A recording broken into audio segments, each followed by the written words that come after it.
Alright, so mamarinate na natin yung ating manok.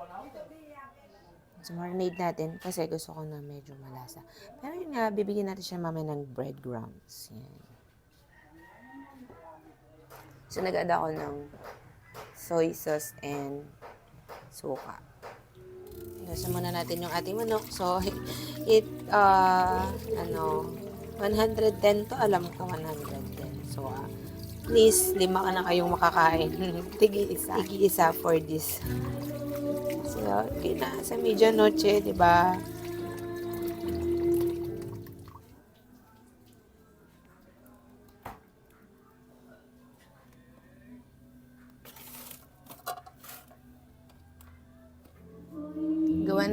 Gawin naman natin yung ating salad. Salad na talagang inano lang dun sa budget natin na 500 para lang meron tayong panghimagas. Okay? So, pakuloyin muna natin yung ating gulaman.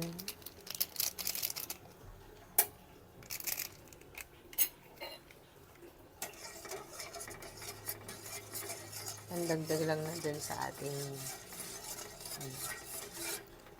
fruit cocktail. Lagyan na natin ng konting tubig.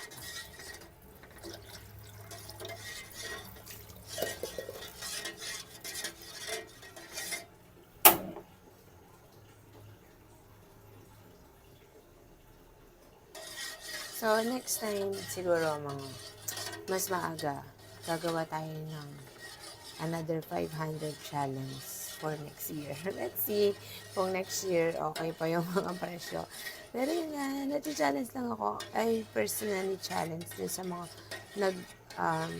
medianoche, tsaka mga noche buena na 500. It's okay. Nga naman, kung dalawa pa lang naman kayo mag-asawa, tapos maliit pa yung mga bata. So, we can make that as simple, di ba? Totoo naman kasi minsan, di naman nyo talaga nauubos lahat. Kaya, why not na maglagay ng budget for Noche Buena? Okay? So, let's allow to boil it, and then later, ano na natin siya. Papalamigin na natin yung ating gulaman.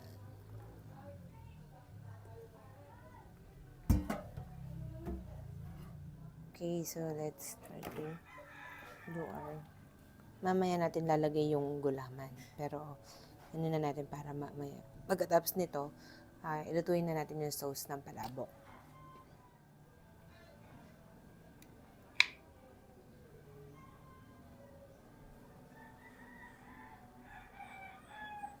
Tansyahin muna natin.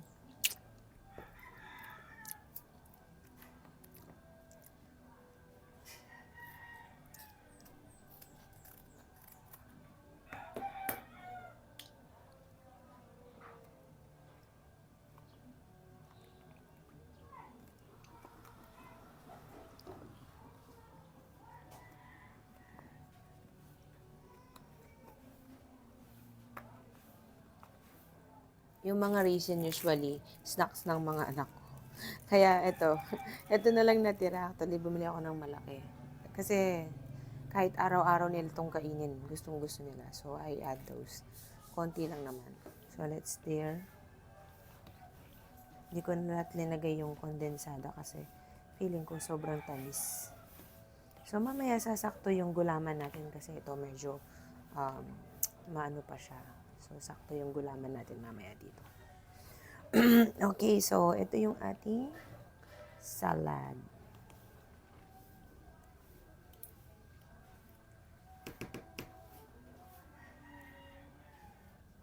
So, dito sa palabok natin, actually, meron pa naman pambili ng aswete, tsaka yung kahit sana 4 na piraso na shrimp lang, kaya lang, wala na kasi mabili.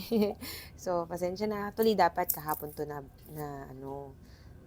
na challenge. Kaya lang, kahapon may meeting kami sa church, kaya hindi ko na siya na gawa. So, let's see. Kaya nga, budgetan natin. Ibig sabihin nun, basta magkasa yung 500, Actually, wala pang 500. So, let's see the result, di ba? Nasa ano yan? Nasa pagluluto ng lasa. Yan.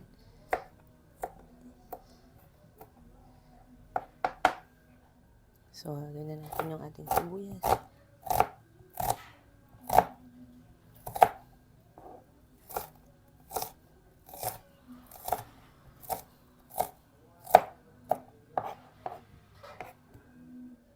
Okay.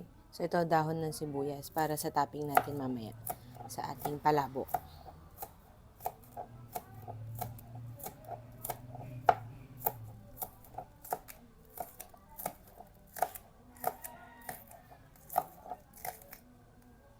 Okay, so let's start to cook our palabok sauce. So, nakabili ako ng shrimp. 4 lang sila pero with aswete. Ano pala? 4 lang sila pero it cost 59. 59 pesos.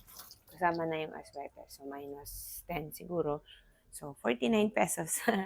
Ganun talaga yung shrimp, di ba? So, medyo may pricey talaga siya. But, yun nga, para naisip ko kasi na mas maganda medyo may lasa, di ba? Pag may shrimp. So, let's cook. So, heat the pan. So, let's put cooking oil. Gagawin natin, ipapry natin yung tawag dito, shrimp.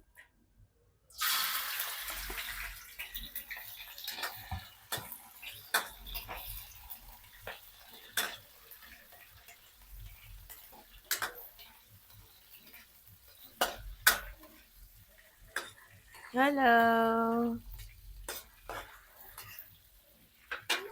So, gisa na natin yung ating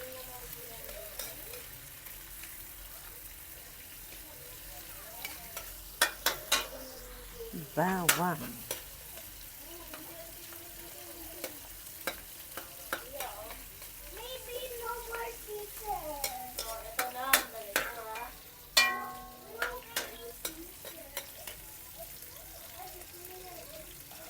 Sibuyas.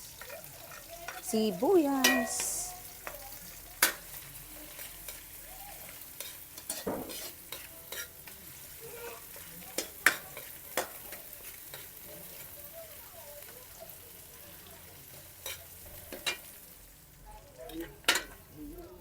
Yung karni natin.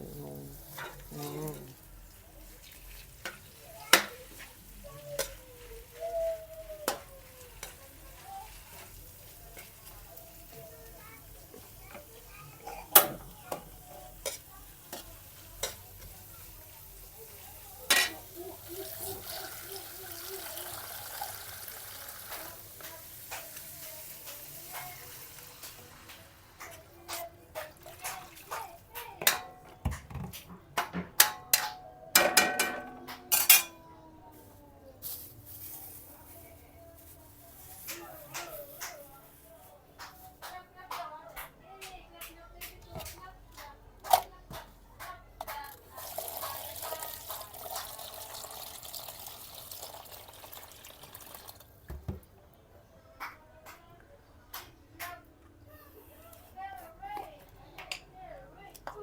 Budbudan natin na brown pepper.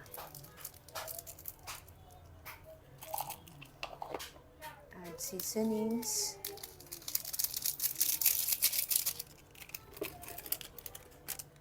Dagdagan natin ng tubig. Buti pa si ate marunong sa lipstick. Diyos ko. Kinakatatla, di marunong. Natututo din yan, sis. Let's add cornstarch.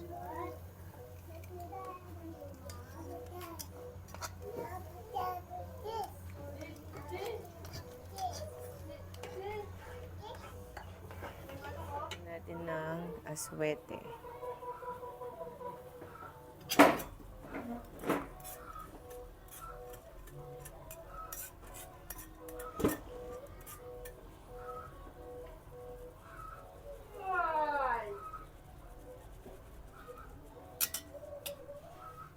So, nag-add pa ako ng konting cornstarch kasi medyo ano pa siya, malabnaw. So, ngayon medyo lumalapot na. So, I think it's much better kaysa dun sa kanina. And then, it's up to you. So, wala akong measurement on how much salt, no? So, nasa iyo, it's up to you na.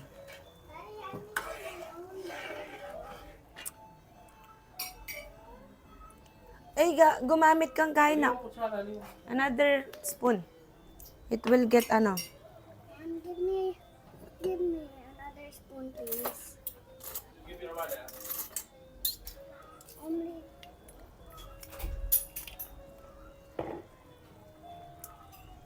Let's put some sugar.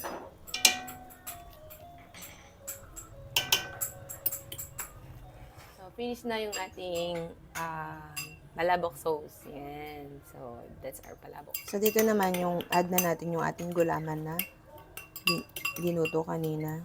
So, para dumami din siya at makarami tayong ng salad.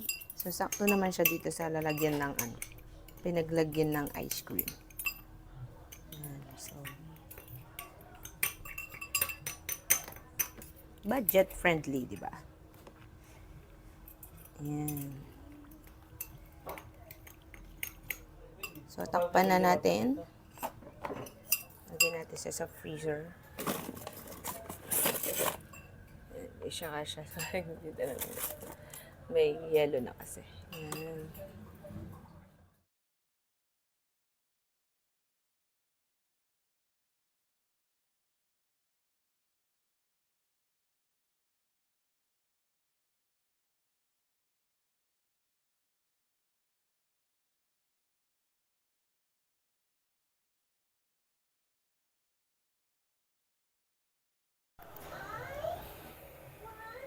Alright, so pag kumulo na yung tubig natin, lalagyan na natin yung ating, actually meron namang indication here kung paano siya iluluto. Ayan. So, lagyan na natin yung ating palabok.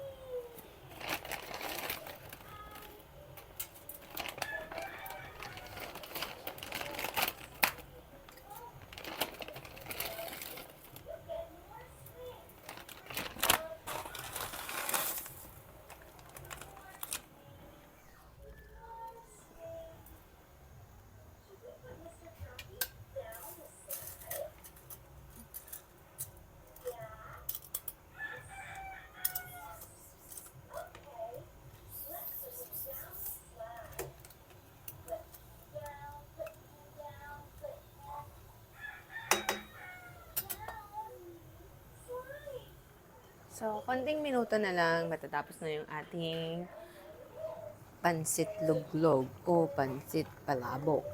Ayan.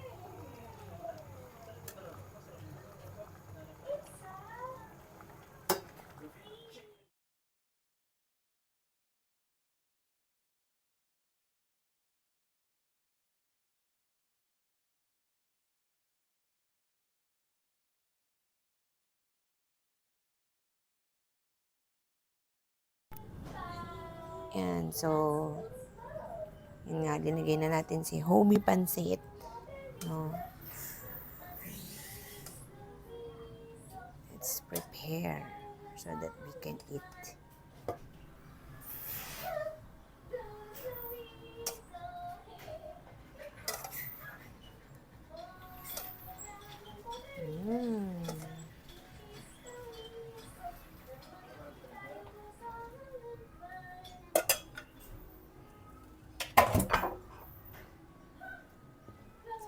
Tapos, lagyan natin yung ating shrimp.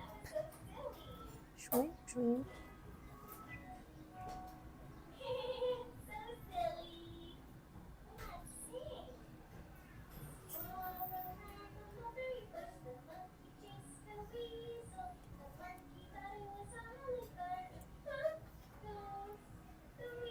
Ayan. So, sprinkle with this.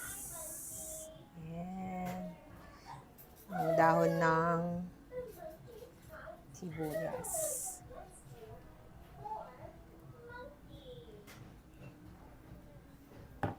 And of course, for the last, ay, hindi pala last. Ano pala to? Baga, meron pa na yung itlog. So, yung itlog,